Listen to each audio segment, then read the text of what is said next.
Le conflit au Moyen-Orient et l'instabilité commerciale qu'impose Donald Trump depuis plus d'un an sont au cœur des discussions de la conférence de Montréal qui s'amorce aujourd'hui. Des leaders de partout dans le monde qui sont à Montréal pour discuter des enjeux qui marquent l'économie mondiale.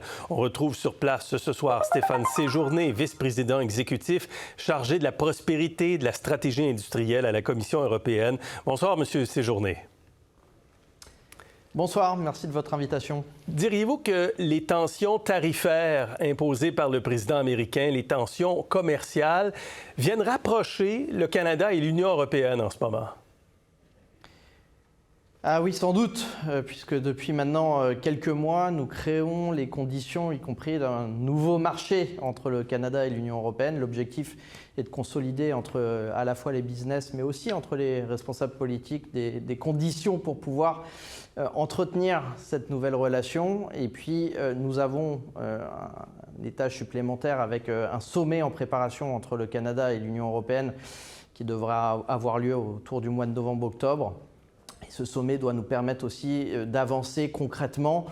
Donc oui, les conditions et les contextes, on va dire, international poussent très clairement l'Union européenne à se rapprocher du Canada. En tout cas, c'est notre perspective. En février dernier, le Canada est devenu le premier État non-européen à se joindre à l'initiative SAFE, qui est un outil pour financer des acquisitions d'équipements militaires, des acquisitions conjointes. Est-ce qu'il faut s'attendre à plusieurs annonces en ce sens, dans la défense, entre le Canada et l'Europe? Il y a la défense, il y a aussi les matières premières critiques. On a des secteurs comme l'automobile, les semi-conducteurs ou l'aéronautique. Il faut s'attendre à ce que nous travaillions sur l'ensemble de ces secteurs et que nous puissions, y compris, offrir à ces secteurs-là un environnement réglementaire et des facilités pour pouvoir opérer à la fois au Canada et dans l'Union européenne. Dans l'Union européenne, nous sommes 450 millions de consommateurs, donc c'est des perspectives, y compris pour les entreprises canadiennes. Et nous avons des économies qui sont très complémentaires avec l'objectif pour nous, c'est d'avoir à la fois des matières premières du côté canadien et en même temps des industries comme les semi-conducteurs ou l'aéronautique en coopération dans les prochains mois et les prochaines années. Tout ça se construit petit à petit. Donc oui, il faut s'attendre à quelques annonces, en tout cas en préparation, sur ces secteurs-là. Est-ce que l'intégration du Canada et de l'Union européenne passe aujourd'hui par le commerce, mais aussi sur le plan politique, sur le plan des institutions politiques? Puis, je vais même être un peu plus clair dans ma question. Est-ce que vous êtes même d'avis que le Canada devrait rejoindre l'Union européenne? Je laisserai aux Canadiens le soin de répondre à cette question, puisque ce n'est pas à moi d'y répondre. En tout cas, vous le savez, la construction politique de l'Union européenne est une construction politique qui aussi, comme toute construction politique, peut s'étendre. D'ailleurs, nous avons des discussions en ce moment avec l'Islande pour pouvoir adhérer, y compris à l'Union européenne. Néanmoins, c'est une construction qui respecte deux conditions. D'abord, les valeurs, et puis la volonté des peuples.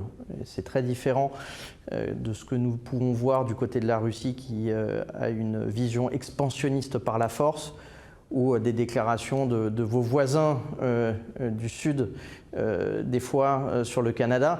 Donc vous voyez, nous on respecte les dimensions démocratiques et les volontés des peuples. Donc c'est plutôt aux Canadiens de répondre à cette question. D'accord. Si vous me Votre permettez. présence n'est pas une opération charme, autrement dit, pour le Canada aujourd'hui. Il y a aussi... On l'assume quand même un peu. D'accord. Il y a aussi la guerre en Ukraine. Vous avez parlé de la Russie il y a un instant, qui déstabilise l'Europe depuis 4 ans. La concurrence chinoise également qui est vive. Est-ce que la réindustrialisation de l'Europe, qui est une priorité là, pour la Commission européenne, est-ce que cette réindustrialisation passe essentiellement par le militaire? Ça passe par le militaire, mais pas que, puisque nous avons certains secteurs où l'Europe a probablement été naïve sur l'accès à son marché et a laissé passer des surcapacités avec des entreprises qui ont été subventionnées massivement. Pour vous donner un exemple, un quart des entreprises chinoises qui opèrent sur le territoire européen opèrent à perte aujourd'hui, avec des subventions massives. et 4% du PIB chinois est consacré à l'aide à l'exportation pour ces entreprises. Vous voyez, dans des conditions de concurrence qui sont totalement déloyales vis-à-vis des entreprises européennes, alors il faut remettre en quelque sorte de la concurrence saine et loyale. C'est pour ça que nous avons pris tous ces secteurs-là, nous avons y compris comme le Canada d'ailleurs, développer de la préférence européenne sur un certain nombre de secteurs pour protéger nos secteurs. Et puis nous le ferons avec le Canada puisque nous avons eu un objectif de converger vers les dispositifs de protection pour éviter de nous faire de la concurrence entre nous, y compris puisque nous n'avons pas changé, c'est plutôt le monde qui a changé et entre les tarifs américains et les surcapacités chinoises, nous avons besoin de réagir fortement. On continuera à le faire. J'entends les mots préférence européenne, protégée. Avec les menaces américaines, russes, chinoises, vous avez dit qu'il est important de retrouver une souveraineté industrielle, que ça va aider l'Europe à protéger son autonomie, sa liberté.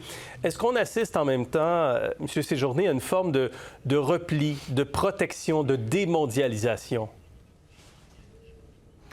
Comme je disais, je pense que nous n'avons pas changé. On faisait le constat avec les ministres canadiens. Nous sommes plutôt d'obédience libérale, on croit au marché. Mais le monde a vraisemblablement changé et les conditions des tarifs américains qui ont déstabilisé nos chaînes de valeur partout dans le monde, y compris en Europe et au Canada, les surcapacités massives et l'asymétrie des relations commerciales avec la Chine déstabilise également nos industries. Nous avons besoin de réagir, mais nous avons besoin de remettre des règles entre nous.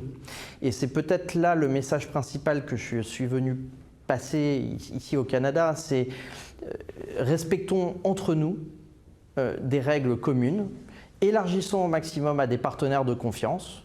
C'est peut-être les conditions pour retrouver un nouvel ordre international basé sur des règles de commerce et de libre circulation des marchandises. Mais il faut commencer par des partenaires de confiance. Et je pense que l'Union européenne et le Canada devraient bâtir ces nouvelles règles pour pouvoir aussi les imposer au reste du monde. Vous savez, si on prend de la Chine le Canada, et des le Japon, l'Australie, ça correspond à beaucoup du PIB mondial. Donc non, on ne s'éloigne pas des États-Unis et de la Chine, mais on doit les pousser à redevenir aussi une partie de la stabilité du commerce international. Aujourd'hui, force est de constater qu'à la fois la Chine, via les surcapacités, et les États-Unis, via les tarifs, déstabilisent plutôt les relations commerciales. Ouais. Stéphane Séjourné, vous êtes vice-président exécutif chargé de la prospérité, de la stratégie industrielle de la Commission européenne. Merci d'avoir été avec nous. Merci de votre invitation.